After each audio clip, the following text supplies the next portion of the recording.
Saya mengutip yang disampaikan makalah dari Imam Syafi'i. Ketika hatimu terlalu berharap kepada seseorang, maka Allah timpakan ke atasmu pedihnya sebuah pengharapan. Supaya kamu tahu bahwa Allah sangat mencemburui hati yang berharap kepada selain Dia, maka Allah menghalangimu dari perkara tersebut agar kamu kembali berharap kepadanya.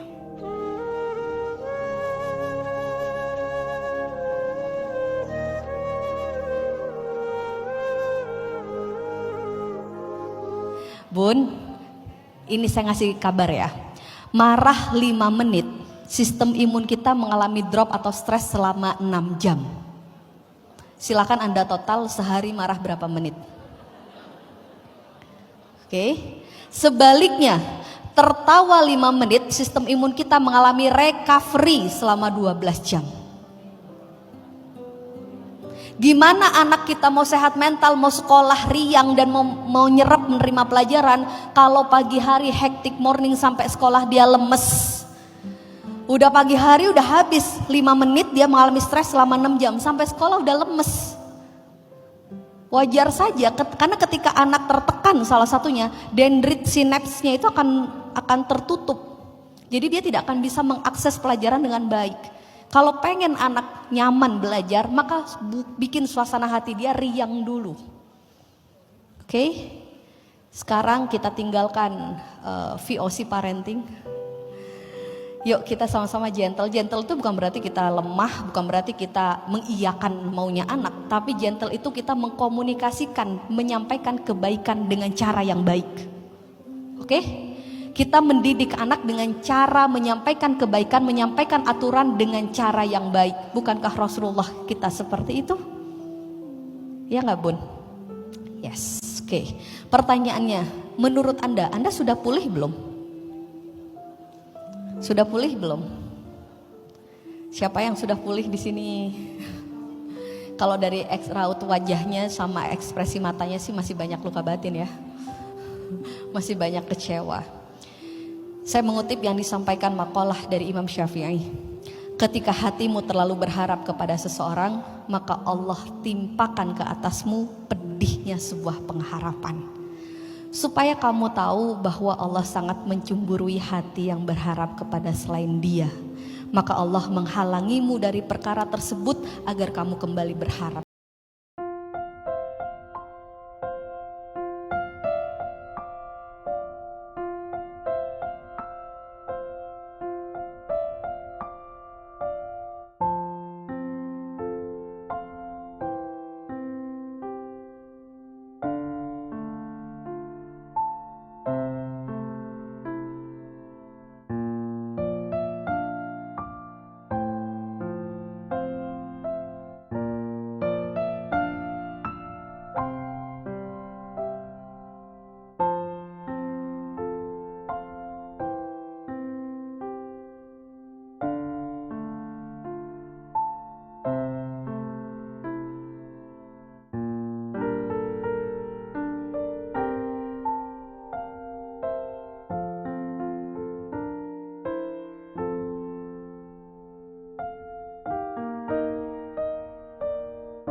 Yang bolong itu, yang bocor itu di dalam dirinya.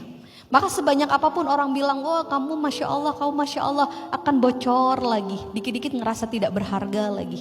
Begitu dia terus masuk ke jenjang pernikahan, sebanyak apapun penghargaan atau kasih sayang dari suami, dia tidak akan bisa merasakan itu. Dia akan tetap menjadi istri yang tidak dihargai.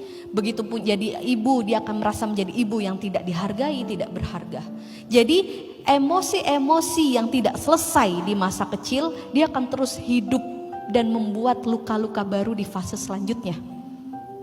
Waktu kecil merasa jadi anak yang tidak dicintai, maka emosi ini akan hidup terus. Tambah gede merasa semakin tidak dicintai. Menikah merasa tidak dicintai suami, punya anak merasa tidak dicintai sama anak. Punya keluarga besar merasa tidak dicintai sama keluarga besar. Padahal sebenarnya cinta itu justru mungkin banyak hadir ke dalam diri kita, tapi kita gak bisa ngerasain karena tangkinya bocor. Karena yang luka sebenarnya diri kita sendiri. Bukankah banyak orang yang di sekitar kita kadang seperti itu? Merasa dirinya, aku tuh gak ada yang sayang sama aku, gak ada yang peduli. Padahal banyak yang peduli. Cuman dia selalu merasa tidak disayang, tidak peduli. Karena sebenarnya itu adalah bentuk dari luka lama yang belum selesai diobati, dan dia membuat luka-luka di fase-fase kehidupan selanjutnya. Ini yang dikatakan kadang banyak perempuan yang merasa tidak dihargai suaminya, padahal suaminya sudah cukup menghargai. Banyak perempuan yang merasa tidak dicintai sama suaminya, padahal sudah banyak cinta yang dikasih, tapi kadang gak match. Karena ternyata pribadi itu, maksudnya seseorang itu, istri itu masih punya luka yang belum selesai.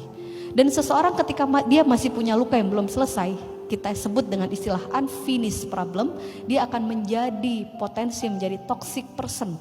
Orang yang mudah banget melihat luka, orang yang mohon maaf kalau ngomong kadang suka nyinyir. Begitu masuk di dalam sebuah pernikahan, dia akan menjadi toxic marriage.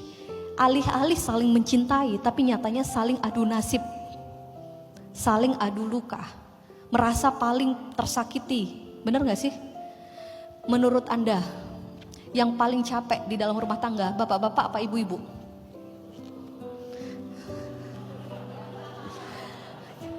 Kalau lagi capek merasanya kita semua ya. Yang paling mengerti bapak-bapak apa kita? Kita. Yang paling sabar selama ini bapak-bapak apa kita? Kita. Yang paling rasanya memikirkan rumah tangga ini dengan detail, dengan semuanya bapak-bapak apa kita? Kita. Pokoknya kita mah yang paling ya.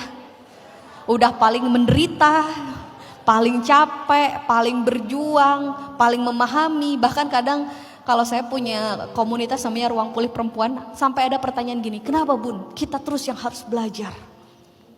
Karena udah ngerasanya kita yang paling Masya Allah.